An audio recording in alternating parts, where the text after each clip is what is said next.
ہمارے بزرگوں میں اللہ نے حضرت مولانا محمد الیاس رحمۃ اللہ علیہ سے مسلمانوں کی اور انسانوں کی اصلاح کا اور دعوت کا بہت بڑا کام لیا۔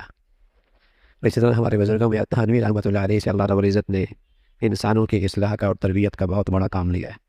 یہ ہمارے بزرگوں میں وہ دو فرد ہیں جن سے اللہ رب العزت نے اپنی مخلوق کی خدمت کا اور زندگی بدلنے کا بہت بڑا کام لیا ہے، جو عام طور پہ انسان تصور بھی نہیں کر سکتا۔ ایک مرتبہ کسی نے پوچھا کہ حضرت تھانوی کی دعوت میں اور مولانا الیاس رحمۃ اللہ علیہ کی دعوت میں کیا فرق ہے؟ تو بہت خوبصورت انداز میں جواب دیا۔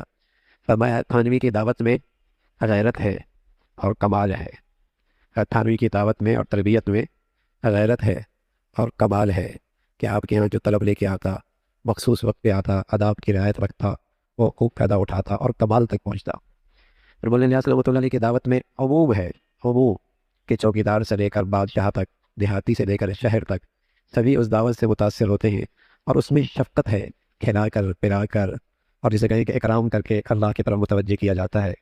تو تھانوی کی دعوت میں اس میں غیرت ہے اور اس میں کمال ہے، مولانا الیاس رحمۃ اللہ علیہ کی دعوت میں شفقت ہے اور عموم ہے، اور اللہ کے نبی کی یہ ساری شانیں ہیں، اللہ کے نبی کی یہ ساری شانیں ہیں۔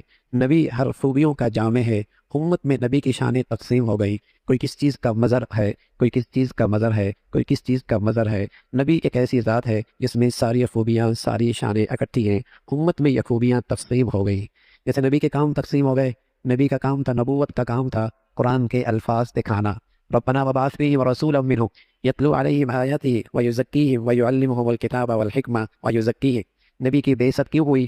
نبوت کے کام کیا تھے؟ قرآن کے الفاظ صحیح کرانا، قرآن کی تفسیر اور اس کا مفہوم بتلانا، دلوں کی تزکیہ اور دلوں کی صفائی کرنا، علوم نبوت کو عام کرنا، یہ نبی کے کام تھے۔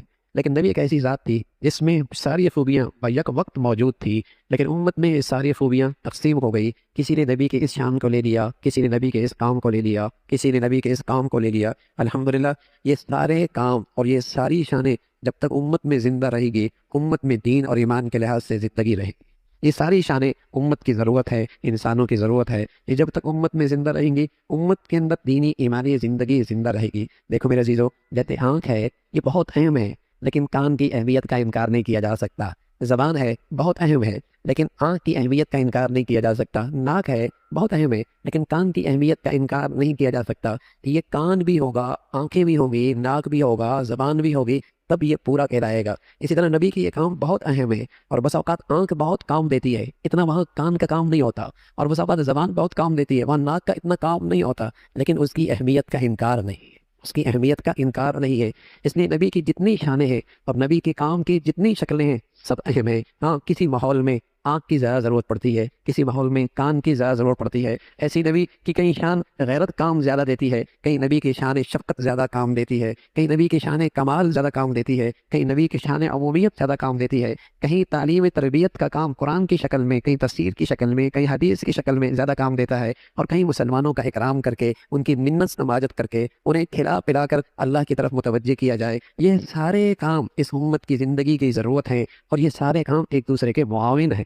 یہ سارے کام ایک دوسرے کے معاون ہیں۔ جیسے ایک گھر بن رہا ہے، کوئی فرش بنا رہا ہے، کوئی دیواریں بنا رہا ہے، کوئی چھت بنا رہا ہے، سب میرا ہی کام کر رہے ہیں، سب میرا ہی کام کر رہے ہیں۔ ایسی یہ دین کی جتنی شکلیں ہیں الحمدللہ یہ سارے نبی کے گھر کی تعمیر ہے، نبی کی نبوت کی آبیاری کا سارا نظام ہے۔ یہ سب آپس میں باہمی ایک ہے، نبی کی جامعیت تھی، ساری خوبیاں نبی کے اندر تھی۔ امت میں یہ ساری شانیں تقسیم ہو گئی، اور جب تک یہ امت میں زندہ رہیں گی، امت کی زندگی دین پہ آتی چلی جائے گی۔